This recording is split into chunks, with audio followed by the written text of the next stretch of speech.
The sci-fi horror classic, The Incredible Shrinking Man, was adapted from a Richard Matheson novel in 1957. It's a harrowing tale about a man who wakes up one day to find himself an inch smaller and 2 pounds lighter than he was the week before, then again and again, until he is smaller than a blade of grass in his yard.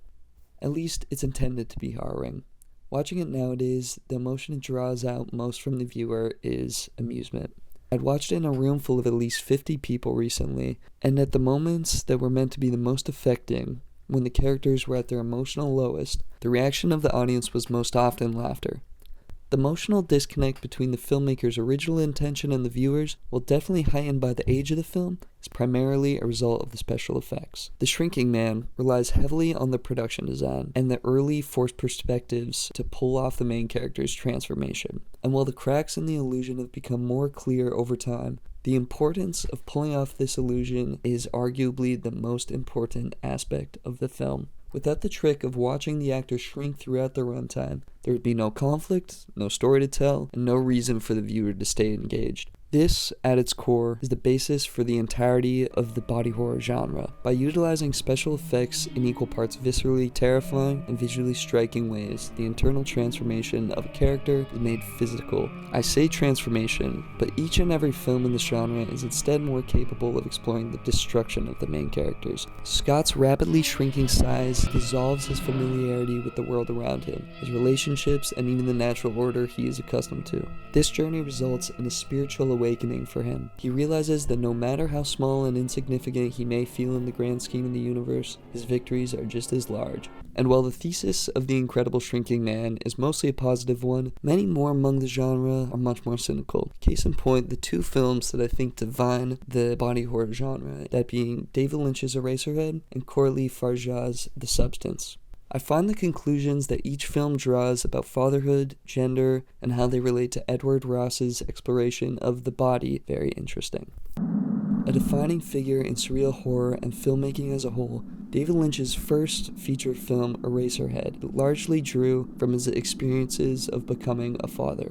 His fear of caring for another human life, while at the same time sacrificing so much of his own, manifests itself on screen as a dark, nightmare landscape and a disturbing child that appears almost alien. The child's warped, bandaged body in the film serves as a metaphor for Henry's inability to relate to his own child, and as a reminder that Henry's failures as a father have brought an ugly, suffering creature into existence. Its form isn't anything like Henry's.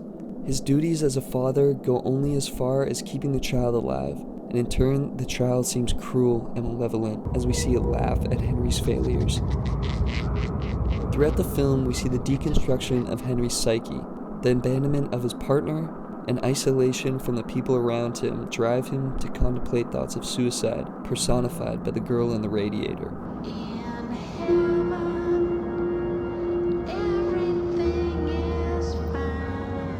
This climaxes in the film's most disturbing moment. Henry takes a pair of scissors and cuts open the child's swaddling clothes, a combined act of hatred for the child and for himself. Additionally, this serves to sever whatever barrier there was between the two. By cutting open its body, Henry is cutting himself free from the control that the child has taken over his life, while also relinquishing himself of the ultimate responsibility of a parent, to care.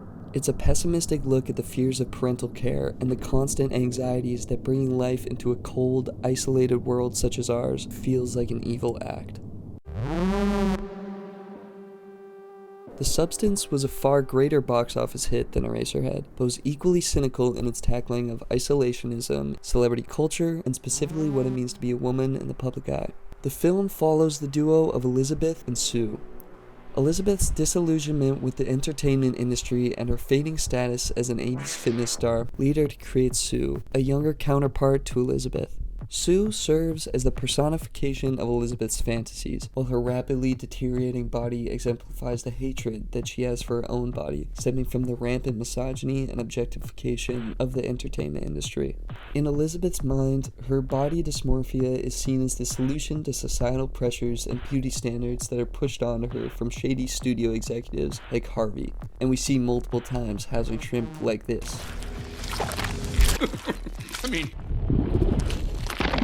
The painful evolution of Elizabeth's body through the film, and the hostile relationship between her and Sue, make an example of how the entertainment industry reinforces harmful gender roles and stereotypes. In all these films, the destruction of the body is used to explore social pressures, fears, and expectations that shape human identity. Whether it's Scott's spiritual awakening, Henry's battle with the responsibilities of fatherhood, or Elizabeth being crushed under the weight of societal standards, the body stands as a strong metaphor for the uncomfortable, grotesque, and unspoken truths that lie beneath the surface of everyday life.